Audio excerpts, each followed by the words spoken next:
Hello everyone, আসসালামু আলাইকুম। সবাই কেমন আছেন? আশা করি ভালো আছেন। আলহামদুলিল্লাহ আমিও ভালো আছি। প্রতিদিনই রাত্রে ঘুমানোর সময় ভাবি এক, কিন্তু সকালে ঘুম থেকে ওঠার পর হয়ে যায় আরেক। প্রতিদিনই ভাবি যে কালকে কাজ কমাই করব, কালকে বেশি কাজ করব না। তো সকালে ঘুম থেকে ওঠার পর দেখি কাজ আরও বেশি বাইরে যায়। তো এদিকে এই যে দেখেন, আমি ভাবতেছি যে চাদরটা আরও 2-3 দিন পরে তুলবো, কিন্তু চাদরটা আজকে আমার বাধ্যতামূলক তুলতে হইলো। রাত্রে এত মশায় কামড়াইছে, মশারি টানাই নেই। তো মশার কামড়ের দাগ দেখি, রক্তের দাগ চাদরের মধ্যে লেগে রয়েছে। তো এরা চাঁদেরও যদি মশার কামড়ে রক্তের দাগ থাকে তাহলে আমার ভালো লাগে না। তো কতক্ষণ এটা তুলবো। তো চাদরটা তুলে নিলাম। শুধু এই বিছনার চাদর না, আরও আমার বড় ছেলের বিছনার চাদরটাও তুলছি। তো এই চাদরটা তুলে আমি চাদরটা গুছাইতেছিলাম। গুছাই পুরাটা চাদর আর কি সাথে সাথে আমি বিছাই ফেলাই। আর আমার চাদর বিছাই মানে তোষকের উপরে আমি একটা খেতা বিছাই। খেতা না বিছাইলে আমার ভালো লাগে না। আর আমার এখনও বিছনাতে ম্যাট্রেসটা বিছানো হয় নাই। তো এই অনেক ভারী জাজিম বিছাইছি, তার উপরে তোষক বিছাইছি। তো চাদরটা বিছাই আমি কমপ্লিট করে বালিশে খাবার টাবার লাগাইয়া চাদরটা মানে বিছনাটা গুছাই নিতেছি। আর অনেক কাপড় হয়েছে, যে এত মানে একদিন বেড়াইলে এত কাপড় হয় বুঝতেছি না। যে সামনে তো ভাইয়ের ছেলের বিয়ে তো অন্ততপক্ষে 2-3 দিন বা 4 দিন অনুষ্ঠানে অ্যাটেন্ড হইতে হইব। তখন যে কত কাপড় হইব, নাই আমার কাজের কোনো মানুষ। তো কীভাবে আমি একা এত কাজ করব? তো মাঝে মধ্যে হয়তো হাবিবার বাবা অনেক সাহায্য করে কাজের মাঝে। তারপর ওনার সময় যদি না পায় তো আমার একাই করতে হইব। তো চাদরটা বিছানো শেষ পরে বলতেছি যে দেখেন কত চাদর। তো হাবিবার বাবা বলতেছে যে চাদর আজকে ধুইও না, এগুলা প্যাকেট করে মানে চাদর আরেক কাবারের ভিতরে ঢুকে রাইখা দাও, সময় করে পরে আস্তে আস্তে ধুই, এত কাপড় একবারে ধুইতে না। তো আমি আপাতত এই যে বলের ভিতরে এই কাপড়গুলো রাখতেছি। আর এদিন অনুষ্ঠানে গেছিলাম, কিছু মানে আমার ছোটো ছেলের জন্য খাবার নিয়ে আসছিলাম, আমার এই ব্যাগের ভিতর ভরছি। তখন ওই বিরিয়ানির যত তেল আছে সব আমার ব্যাগের ভিতর পড়ছে। আর আমার উন্নাটাও নষ্ট হয়েছিল, উন্নাটা আর কি ব্যাগের ভিতর ছিল। তো এইগুলো আমি গুছাই এখানে রেখে দিতেছি যে আজকে আর কাপড় ধুবো না, আজকে শুধু ঘর মুছবো। তো ঘর মুছার জন্য আমি পামুছনিগুলো যাইরা ওই যে বারান্দার গিরিলে রেখে দিছি। আর আগের শুকানো কাপড়গুলো আমি নিয়ে আসতেছি ঘরে, এটা বাস করে রেখে দেওয়ার জন্য। তো এগুলা সব মানে বারান্দা টারান্দা সব কিছু গুছাইয়া ঘরটা মুছবো আজকে। আর ঘর মুছতে আমার অনেক সময় লাগে, যেহেতু আমার মানে সব কাজই আমি গুছাই গাছাই করি। মানে আছে না যে সিমসাম কইরা ফেলে, আমি ওইভাবে কাজ করতে পারি না। আমার যে কোনো কাজ করলে একদম নিখুঁতভাবে কাজ করা আমার পছন্দ। আর যেটা আমি করব যেটা যেন অনেক সুন্দর পরিষ্কার হয়, অনেকভাবে ভালো হয়, তার জন্য আমার হেল্পিং থাকা অবস্থায় আমার নিজের যে ঘর ঝাড়ু আমি নিজে দিয়ে দিতাম, যাতে ঘরটা সুন্দর করে ঝাড়ু দিলে ঘর মুছতে সমস্যা হয় না।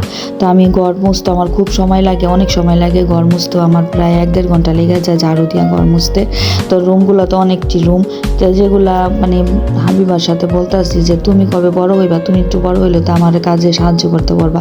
তো বলতেছে বড় ভাইয়ের বিয়ে করে ফেলো, বিয়ে করাইলে তো তোমার কাজের একটু সাহায্য হইবে। আমি কি তুমি যদি না করো তো পরের মেয়েকে আমার কাজ করে দিব? বলতেছে হ্যাঁ, এখনকার যুগে এটা নিজের মেয়ে করে না পরের মেয়ে করে, আমি কি বেশি পাকা হয়ে গেছো না? তো এখানে যে থালা বাসন ছিল কিছু, ওই যে বিরিয়ানি আগে গরম করছিলাম, এগুলো একটু পোড়া লেগে গেছে, ভিজাই রাখছি। তো থালা বাসনগুলো ধুইয়া আমি ঘরটা একবারে গুছাই ফেলামু। আর ঘর গুছানো শেষ আমি রান্না বান্না করবো। তো এইখানে এই যে রান্নাঘরের নিচে আমি পর্দাগুলো চেঞ্জ করে দিছি, এগুলো লাগাইছি। এগুলো আমার অনেক আগের বানানো, তো সাদা দেখে আমি লাগাইতাম না। তো এখানে হাবিবার বাবা কিছু সবজি নিয়ে আসছে, সবজি, মুরগি, মাছ এগুলো নিয়ে আসছে। কিছু শুকনা মানে মুদির দোকানের বাজারও বাকি ছিল, ওগুলো নিয়ে আসছে। তো এখানে মুরগিগুলো আমি এগুলা সব কিছু পরিষ্কার করে ফ্রিজে রেখে দেবো। আর কিছু হালকা পাতলা রান্না করবো আর কি, এত ভারী রান্না এখন করবো না, যেহেতু সময় নাই। ঘর মুছবো, তারপরে গোসল করবো, নামাজ পড়বো, হাবিবারে গোসল করার মতো এত কাজের মাঝখানে এত সবজি টবজি রান্না করতে গেলে অনেক সময় লাগবে। তার জন্য আমি বলতেছি যে হালকা করে রান্না করবো যাতে সময় কম লাগে। তো এখানে যে সবজি আনছে, ফুলকপি আনছে, করলা আনছিল, কাঁচামরিচ, মুরগি, তারপরে পাঙ্গাস মাছ। আর এই যে ব্রাশ, আমার একটা ব্রাশ ছিল না, আর আমার ছোটো ছেলে একটা ব্রাশ ছিল না, 2টা ব্রাশ, ভিমবার, হারপিক এগুলো শেষ হয়ে গেছিলো। আর লবণ নিয়ে আসছে এখানে 2 প্যাকেট, যাতে একটা মোটা লবণ একটা চিকন লবণ। মোটা লবণটা তরকারির জন্য, আর চিকন লবণটা আনছে ভাত খাওয়ার জন্য। এগুলো যে পাস্তা। আর আমি এই যে ভ্যান গাড়ি থেকে কিছু মানে চিপসের মধ্যে কিনছে, ওগুলা বাইজা খেতে খুব মজা লাগে। আর 2 পদের ডাল আনাইছি, একটা মুগ ডাল, মশারি ডাল। তো এগুলা টুকটাক আনাইছি। তো মশার কয়েল, মশা তো অনেক কামড়াইতেছে, তো রাত্রেবেলা মশায় কামড়াইছে দেখা ওর বাবা আজকে মশার কয়েল নিয়ে আসছে। তো আমি এখানে হালকা করে রান্না বসাই দিচ্ছি, যে বসানো হয়ে গেছে, রান্না শেষ। রান্না এখানে আমি পাঙ্গাস মাছ ভুনা করছি, করলা ভাজি করছি, আর ডাল রান্না করছি, আর এই যে ভাত রান্না করছি। তো এইগুলাই সিমসাম করে রান্না করে তা হাবিবারে গোসল করতে পাঠাইছে। ওই গোসল করে দেখেন কি শুরু করছে।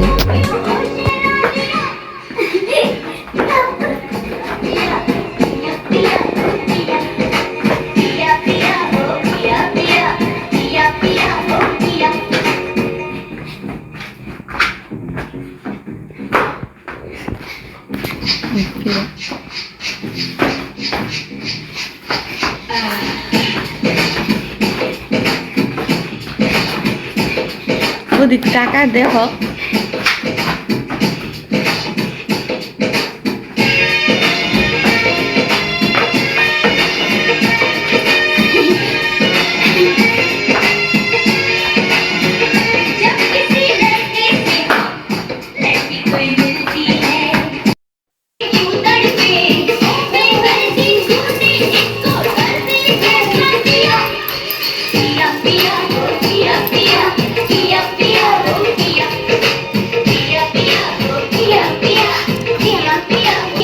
সামনে অনুষ্ঠানে নাচের প্র্যাকটিস করতেছে। তো ভিডিওটা এই পর্যন্ত, সবাই ভালো থাকবেন, আল্লাহ হাফেজ।